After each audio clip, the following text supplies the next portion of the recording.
কুষ্টিয়ায় জুলাই গণ অভ্যুত্থানে 14 জনেরও বেশি আমার ভাইয়েরা শহীদ হয়েছেন। শহীদ আবরার ফাহাদ শহীদ রয়েছেন।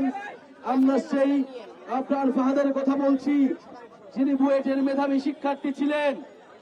দেশের পক্ষে কথা বলার জন্য, আগ্রাসন এবং আধিপত্যবাদের বিরুদ্ধে কথা বলার জন্য বুয়েটের হলে সারা রাত ধরে সন্ত্রাসী সংগঠন ছাত্রলীগ যাকে নির্যাতন নিপীড়ন করে হত্যা করেছিল, আমরা সেই শহীদ আবরার ফাহাদের উত্তরসূরি।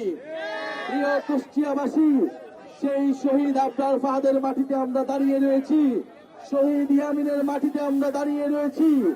আমরা স্পষ্টভাবেই বলেছি, শহীদ আবরার থেকে শহীদ আবু সাইদ, শহীদ ইয়ামিন পর্যন্ত বাংলাদেশের মানুষের যে আশা আকাঙ্ক্ষা, বাংলাদেশ পন্থী রাজনীতির যে আকাঙ্ক্ষা, আধিপত্যবাদ এবং আগ্রাসন বিরোধী রাজনীতির আশা আকাঙ্ক্ষা, সেই আশা আকাঙ্ক্ষাকে ধারণ করেই আমরা এগিয়ে যাব।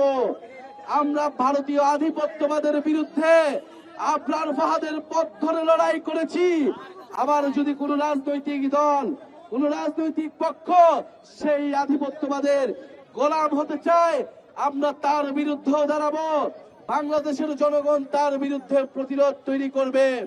আমরা স্পষ্টভাবে স্লোগান তুলেছি, গোলামি নয় আজাদি চাই। আমরা ভারতের গোলামি থেকে আমরা মুক্তি পেয়েছি, পিন্ডির গোলামি থেকে আমরা মুক্তি পেয়েছি। আমাদের আগামী দিনে বাংলাদেশ স্বাধীনভাবে, সার্বভৌমভাবে, মর্যাদার সহিত আমরা দাঁড়াবো। আমরা আমাদের রাজনীতি, আমাদের রাষ্ট্র বিনির্মাণ করব। কুষ্টিয়ার আবরার ফাহাদ, কুষ্টিয়ার শহীদ ইয়ামিন আমাদেরকে সেই শিক্ষা দিয়েছে। আমরা সেই আশা আকাঙ্ক্ষাকে ধারণ করি, সেই চেতনাকে ধারণ করি।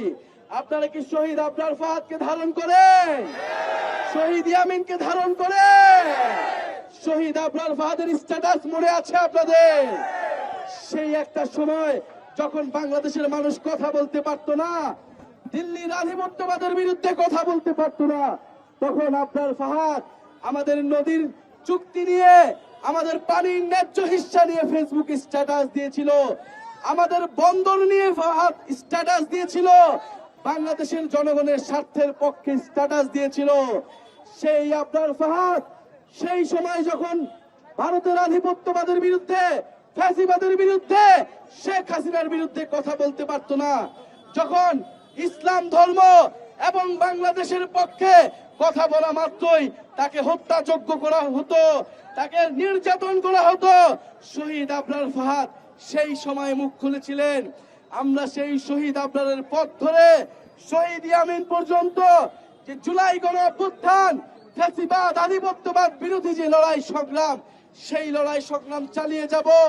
নতুন সংবিধান, বিচার এবং সংস্কার না হওয়া পর্যন্ত কুষ্টিয়াবাসীকে সেই সংগ্রামে আহ্বান জানাচ্ছি। এবং শহীদ আবরার ফাহাদ, শহীদ ইয়ামিন তাদের আশা আকাঙ্ক্ষাকে ধারণ করে কুষ্টিয়ার মানুষকে সাথে নিয়ে আমরা কুষ্টিয়াবাসীর জন্য, সারা দেশের মানুষের জন্য একটি বৈষম্যহীন গণতান্ত্রিক বাংলাদেশ উপহার দিব। এই প্রত্যাশা ব্যক্ত করে আমরা আজকে আপনাদের কাছ থেকে বিদায় নিচ্ছি। আপনারা আমাদের জন্য দোয়া রাখবেন, সালাম রাখবেন। আপনাদের এলাকার সন্তান নুসরাত তাবাসসুম গণ অভ্যুত্থানের সময় ডিবি কর্তৃক নির্যাতিত হয়েছিল, গ্রেফতার হয়েছিল। ডিজিএফআই তার বাসা থেকে ভোর রাতে তাকে গ্রেফতার করে নিয়ে গিয়েছিল। 6 দিন এই ডিবি অফিসে এই নুসরাত আটকা ছিল। বাংলাদেশের মানুষের পক্ষে, ফ্যাসিবাদের বিরুদ্ধে, স্বাধীনতার পক্ষে লড়াই করেছিল। আপনাদের আরেক কৃতি সন্তান আমাদের নয়ন ভাই, যিনি অক্লান্ত পরিশ্রম করে এই কুষ্টিয়া এলাকার মানুষের উন্নয়নের জন্য, অধিকারের জন্য কাজ করে যাচ্ছেন।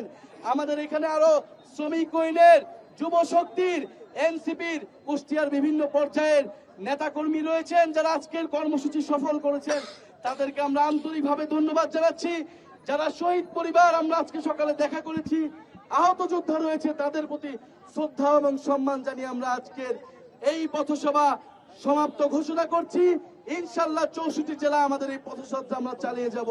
ইনকিলাব, ইনকিলাব, শহীদ শহীদ আবরার, শহীদ শহীদ ইয়ামিন, শহীদ আবরার স্মরণে